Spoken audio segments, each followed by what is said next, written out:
Today on Locked On Rockies, what can one of the worst teams in baseball history learn from the World Series matchup?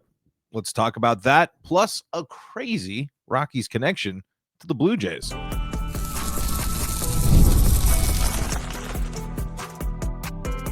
You are Locked On Rockies, your daily Colorado Rockies podcast, part of the Locked On Podcast Network, your team every day.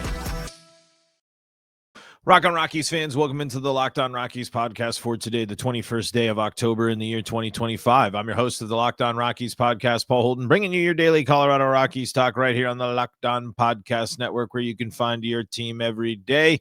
And if your team is the Colorado Rockies, you're in the right spot, because that's what we do around here. Talking Rockies baseball, free and streaming on your favorite streaming services and on the Locked On Rockies YouTube channel, where you can be part of the show. You can fire off your Rockies hot takes.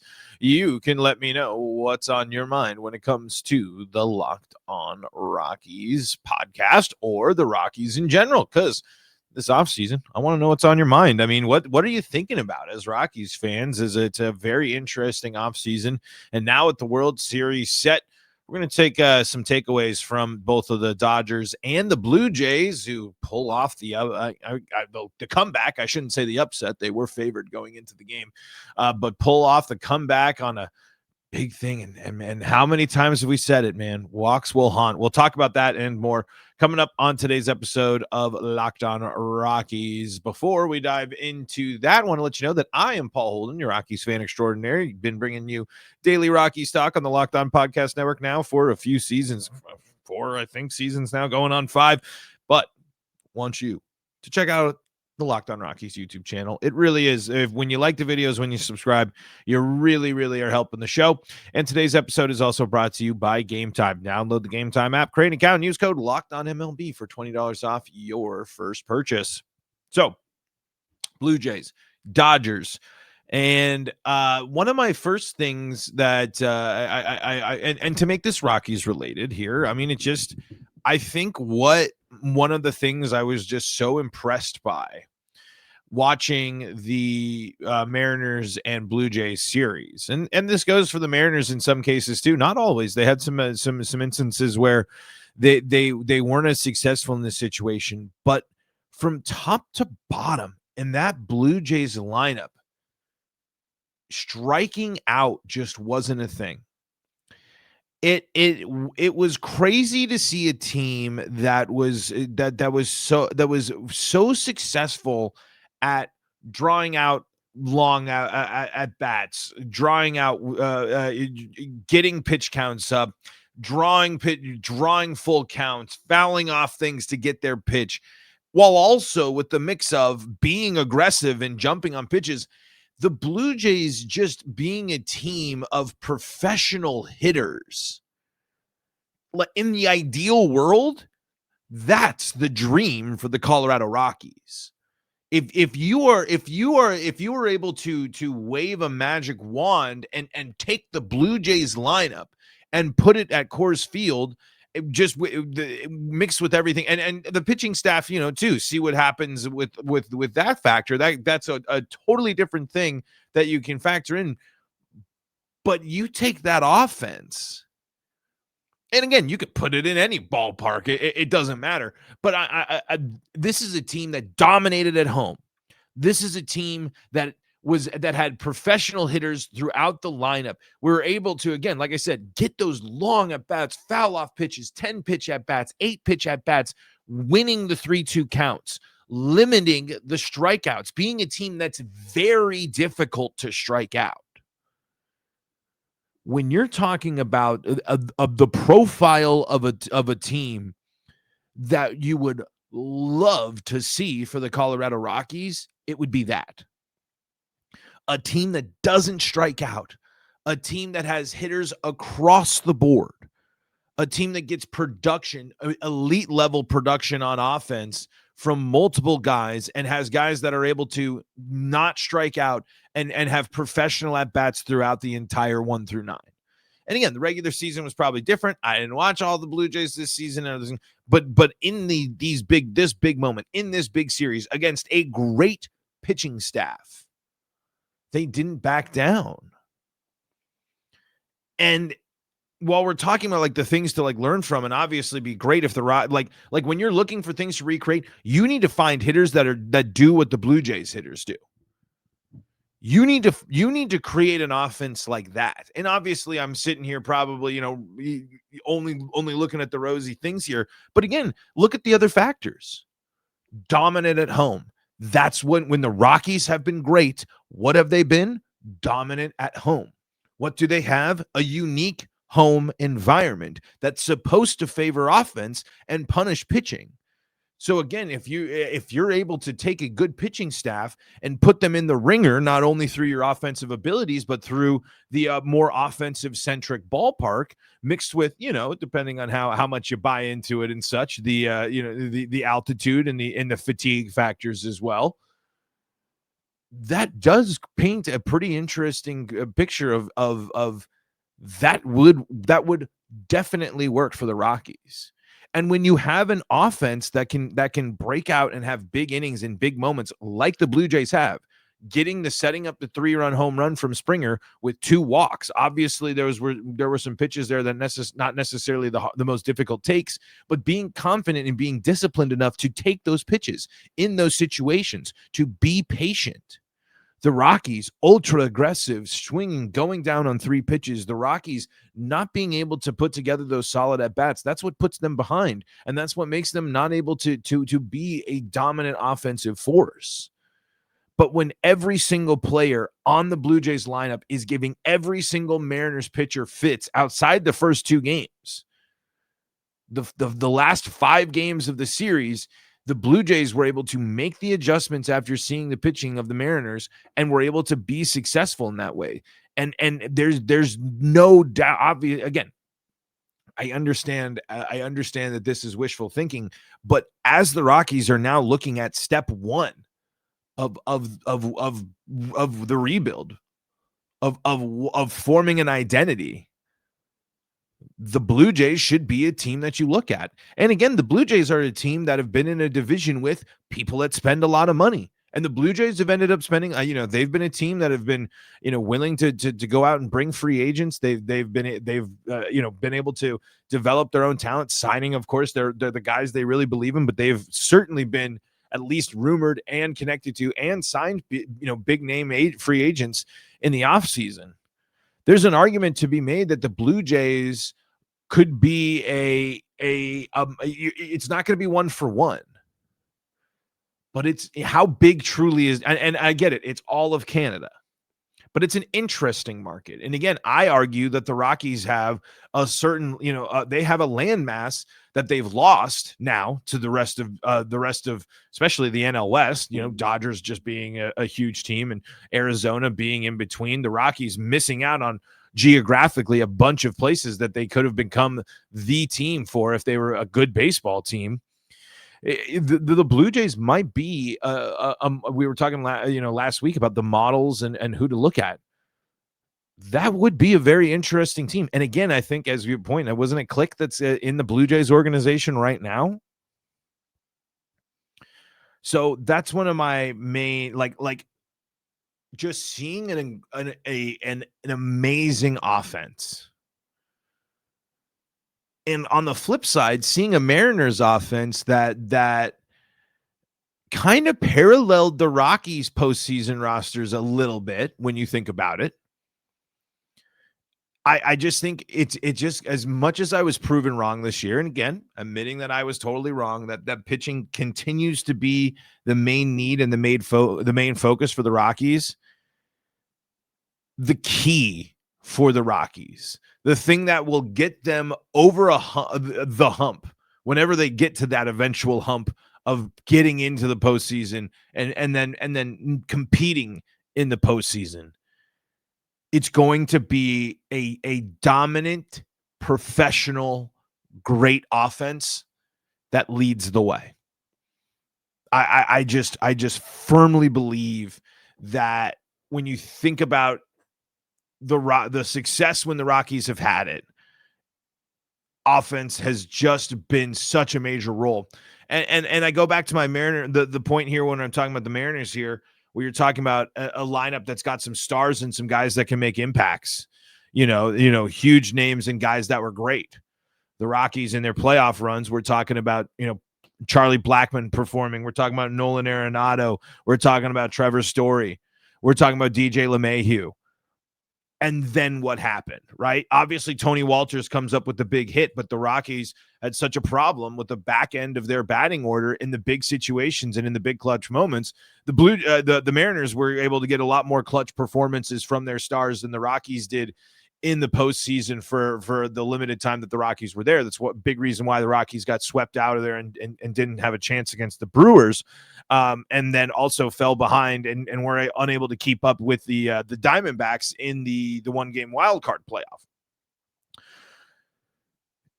I just think my main takeaway is, it was just so impressive to watch every single Toronto batter be able to be prepared and able to handle just about everything the Mariners threw at them. And calm themselves, didn't pressure themselves too much, stayed cool, and were big in the clutch. And unfortunately, the Mariners, unfortunately, coming up short there.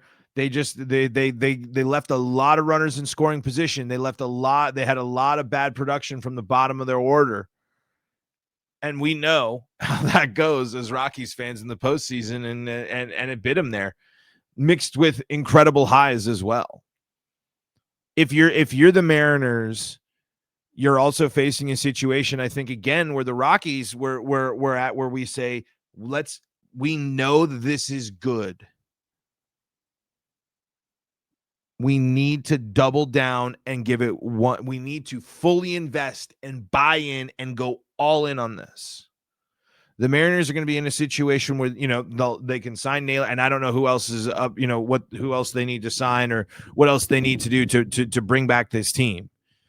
But if the Mariners bring back Naylor, and the Mariners are also, more aggressive and maybe add another, who knows what they do. If they decide to say, we know we have something here, we truly believe that we have built something that is going to finally end this thing. And they were 9 outs away from doing it.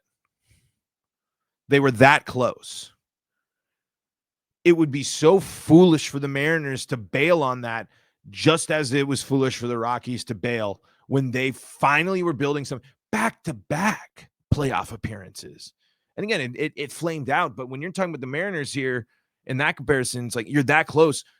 Why would you not buy in and believe in yourself to do it again when it can be really difficult to do? Obviously, it's very difficult to do.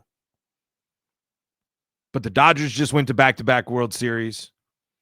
Teams make it to the postseason all the time. Give yourself that fighting chance. Making the postseason and being a postseason contender the norm for a team like the Mariners, just like it should have been and could have been for the Rockies in their window. All right, let's talk about what we've learned from the Blue Jays coming up, or not the Blue Jays, the Dodgers on the other side of this. And we also have a crazy connection with the World Series, specifically with the Blue Jays, from Patrick Lyons. And again, if you need Rockies facts, got to be following Patrick Lyons. He's got everything you need on the helpful Rockies tidbits and trivia. We'll dive into all that and more coming up next on today's episode of Locked On Rockies. Before we do that, though, got to tell you about the folks that help make this show possible, and that includes FanDuel. The NFL season is in full swing, and FanDuel has an offer you don't want to miss. And oh my goodness, folks, the Denver Broncos. Were you in on the live betting on the Denver Broncos? You could have probably, if you believed in Bo, if you weren't doubting, like, unfortunately, I have to come clean, like I was. What a ride that game was, and it would have been a lot more of a ride if you got in on the action on FanDuel, because right now when you pick a bet, put down $5, and when that $5 bet wins, you're going to get $300 in bonus bets. If you win, you can use those bonus bets across the app on parlays, player props, and you can follow live, like we're saying, the Broncos in that Giants game there. It makes watching football even more exciting when you got a little more something riding on the action. Whether you're a casual fan or love diving into the stats, FanDuel makes the game day experience so much better. So what are you waiting for? Visit FanDuel.com to download the FanDuel app today and get started. We're also brought to you by Monarch. Let's be honest, most of us can't name all of our financial accounts, let alone what they're worth. Between 401ks, savings, and investments, it's easy to lose track, and that can mean leaving money on the table. That's why you should start using Monarch, an all-in-one personal finance tool that brings your entire financial life together in one clean, easy-to-use interface on your laptop or on your phone. You can organize your accounts, track your spending, and get a better idea on how to handle your investments without having to touch a spreadsheet. You can review everything with your partner, see your shared goals, and make better financial decisions together, whether that be a significant other or a business partner. It goes both ways. Monarch's visual dashboard and smart tools make it so much easier to understand where your money's going and how to make it work harder for you. Don't let financial opportunities slip through the cracks. Use code LOCKEDONMLB at monarch.com for 50% off your first year. That's monarch.com, code LOCKEDONMLB for half off your first year. Locked On Rockies here, reacting to the World Series being set and how these teams relate to the Colorado Rockies. And in reality, I don't have much for the Dodgers, and I'll explain why in just a second. But I want to thank you again for making us your first listen of the day. I want to thank you again for liking and subscribing to the videos. Folks, when you like the videos, when you leave your comments, when you let me know what's on your mind there and you like them, you're really helping the show. And as we move and groove through the offseason, got a lot to talk about still here. And so I want to know what you want to know, and I want to know what's on your mind, Rockies fans, throughout this offseason. Full of change. It should be a busy one or a different one. Maybe that's the best way to say it. Not so much of the doldrums of last year. This offseason certainly is bringing a new direction to the team. So I want to know what's on your mind when it comes to the Colorado Rockies. Okay, so we talked a lot about what the Rockies and why I just, in a perfect world, would love to see a Rockies lineup be as much of an offensive force and a home threat as the Blue Jays were in this, not only this series, but throughout the regular season, just as a team in general. But my main takeaway from seeing the Dodgers go to back-to-back postseason or World Series appearances and Shohei Ohtani have literally the greatest postseason performance of all time.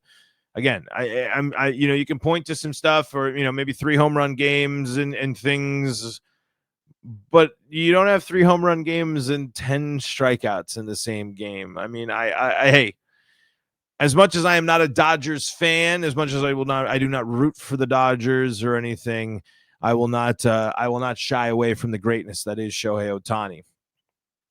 But that's kind of, I guess, where to start.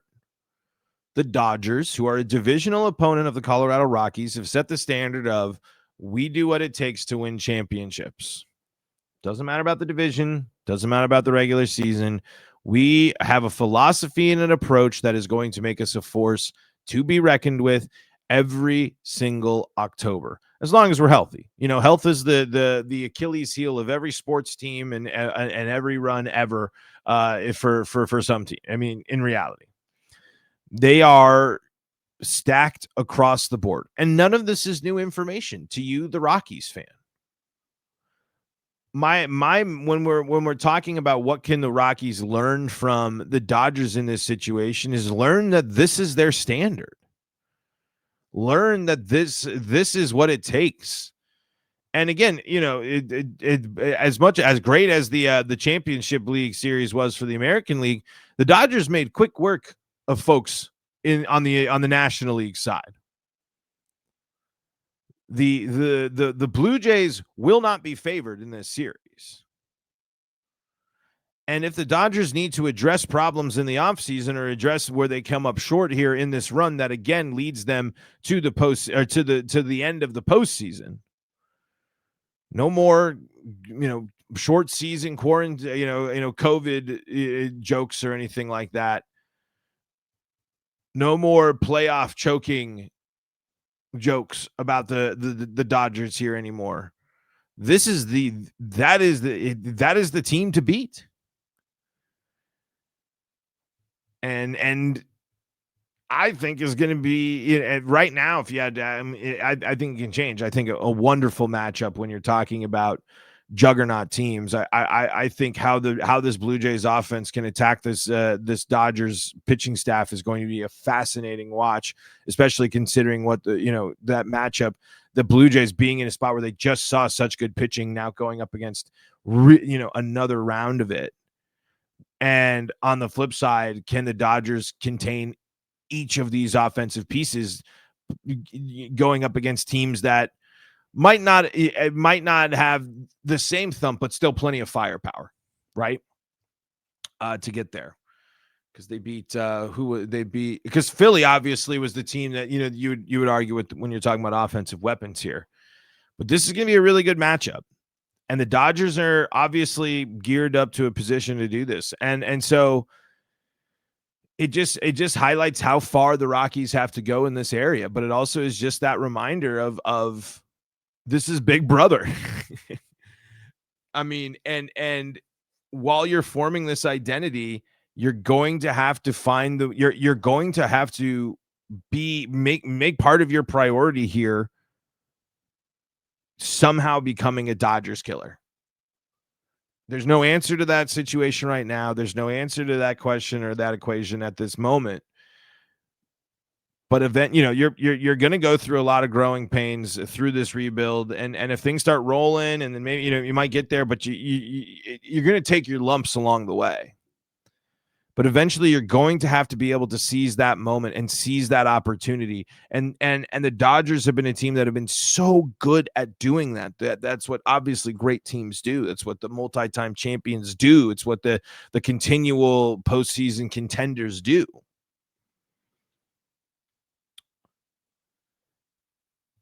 It just drives the point home of just the work, the journey to that level is going to be a long one. But along the way, if you are actually buying into being open-minded, taking in these new approaches, taking in new philosophies, looking into new approaches, you can do a lot of growing along the way. And it's still going to be a while for us Rockies fans to, for things to really heat up and get exciting competitive wise. But the Rockies do have the potential to be a fascinating baseball team, a competitive baseball team, a good baseball team with unique environments and unique things about them. But it's going to take this team being able to create that.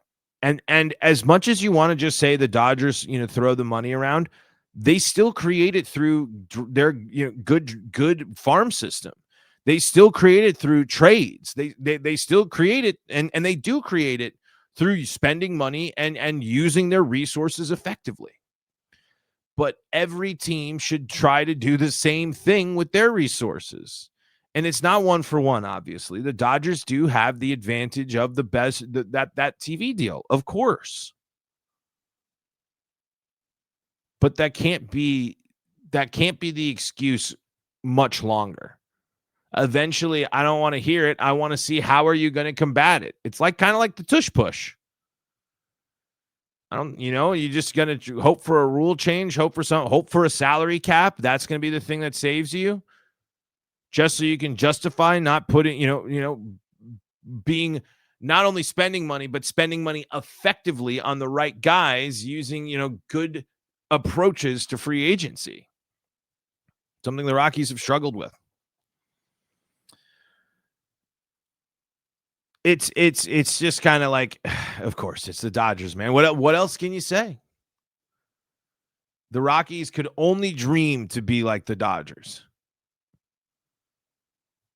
And the takeaway, it just comes down to you're going to see them for multiple series throughout every year until if expansion actually happens and realignment actually happens. So how do you respond to that? And then how do you respond to them in the playoffs in a situation if you find yourself matched up with them, if you ever make it back? It's going to be a really fun World Series. As much as, hey, if you follow the show, I'm in Mariners country. Bummed out for the Mariners. Was rooting for them. Tough way to go out, man. Walks will haunt, man. You just it's what makes baseball so brutal, but so great at the same time. One swing of the bat, 12 pitches or whatever it was, for the walks and into the home run, and for it to be Springer, and oh my goodness. I mean, there's just so many layers. And that's it's what just makes winning a World Series so special, because it's so hard, so difficult to do. All right, crazy connection here. I want to finish out the show with here for that Patrick Lyons pointed out. Let's do that coming up next on today's episode of Locked On Rockies. Before we do that, though, got to tell you about the folks that help make this show possible, and that includes Gametime. There's nothing like catching a baseball game live. The energy, the crowd, the chance to see your team in person, but actually getting tickets, that's the tough part. Queues, login screens, surprise fees, it takes all the fun out of it. That's why I use Gametime, the app that gives the advantage back to fans. Gametime is fast, easy, and backed by the Gametime guarantee. You'll always get 100% authentic tickets delivered on time and at the best price, plus all fees are included. So the price you see is the price you pay. The app makes it super simple to use. You can see the exact seat view from where you're going to go, where you're going to sit before you buy, which for me is almost a must when it comes to tickets. I got to know where I'm going to sit, because if I'm going to buy a ticket, if I'm going to spend this money, I want to make sure I got a good view. Fees are included. Know your total up front with no surprise fees at checkout. It's faster, cheaper, and less stressful than any other way I've bought tickets. Download the Gametime app, create an account, and use code LOCKEDONMLB for $20 off your first purchase. Terms do apply. Again, that's promo code LOCKEDONMLB for $20 off. Swipe, tap, ticket, go. Download Gametime today.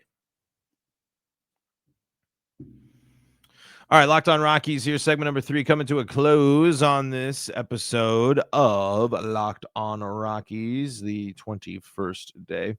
I want to just read this crazy stat here, and I'll also read some comments from the Locked On Rockies YouTube comment section to close out the day. But Patrick Lyons here on Twitter: the 2025 Toronto Blue Jays do what the 2015-16 team helmed by Troy Tulowitzki couldn't: win the ALCS and reach the World Series. A decade later, the final 3 outs come courtesy of Jeff Hoffman, the top prospect included in the trade that brought Tulo over from the Rockies. What are the odds of that? Isn't that crazy? I mean, and just talking about the full circle there, and you're just talking about Jeff Hoffman being another example of a Rocky that is going to carve himself, has the chance to carve himself a World Series story, a la John Gray. These great pitchers that helped the Rockies before. But wasn't Hoffman a starter for the Rockies? I was trying to remember that. I don't believe he was out of the bullpen for the Rockies. But Carlos Estevez, again, he's been on a bunch of teams, been successful. Just because you're a Rockies pitcher doesn't mean you're bad. And there's been plenty of examples of Rockies pitchers going in. I just thought that stat was very interesting. And of course, it's a huge thing. I think, of course, again, when you're talking about Hoffman being drafted by the Blue Jays, getting traded just a year later, going through his entire journey to get back to the Blue Jays there, and then to go out and have that dominant performance to shut the door and get the job done for the Blue Jays. What a moment! What a moment for Toronto, as they try to take down the Dodgers in the championship. All right, let's take a look at the Locked On Rockies YouTube channel for some comments here. Let's see. Luke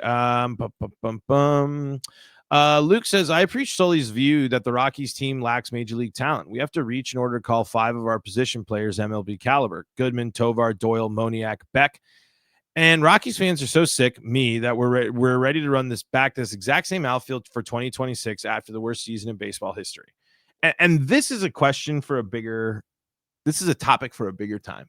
And maybe I'll get into that this week. Maybe even we'll see where it takes us here. But right now, Purple Row is doing their ranking the Rockies series. where basically their whole thing is they rank the Rockies based on wins above replacement. Here's again how it's described. I've described this as the purpose of this list is to provide a snapshot of the player in context. The ranking is an organizing principle that's drawn from Baseball Reference's WAR. It is not something the staff debated. They'll begin with the player with the lowest WAR and end up with the player with the highest WAR. Chris Bryant finished the season with a negative 0.5 WAR. Mickey Moniak finished the season with negative 0.6. Are we really ready to fully buy into the Mickey Moniak hype immediately? My mic is, was wondering the same thing. So I'm with you. A reach is tough, but I would say Goodman, Tovar, and Doyle. Doyle's glove, even though it regressed, I do think Doyle, they're all MLB caliber, and I think Beck has a strong chance too. If he follows this year up with the strong season, an improved season, I think that he won't be as much of a reach. But I feel you there. And honestly, we're out of time, folks. You got to leave more comments. You got to keep letting me know what's on your mind. Got plenty more comments there. We got lots of Rockies fans talking with each other, hanging out in the Locked On Rockies YouTube comment section. So go check that out there. Let me know what's on your mind. Fire off your Rockies hot takes in there. Tell me what your World Series hot takes are. What you think the Rockies should be learning from these two teams. Folks, I am Paul Holden, wrapping things up on today's episode of Locked On Rockies. For your second listen of the day, go check out Locked On MLB. And if you need more Colorado sports coverage, Locked On Broncos, Avalanche, Nuggets, and Buffs, free and streaming on your favorite streaming services. Until next time, I'm Paul Holden saying so long from the Locked On Rockies podcast.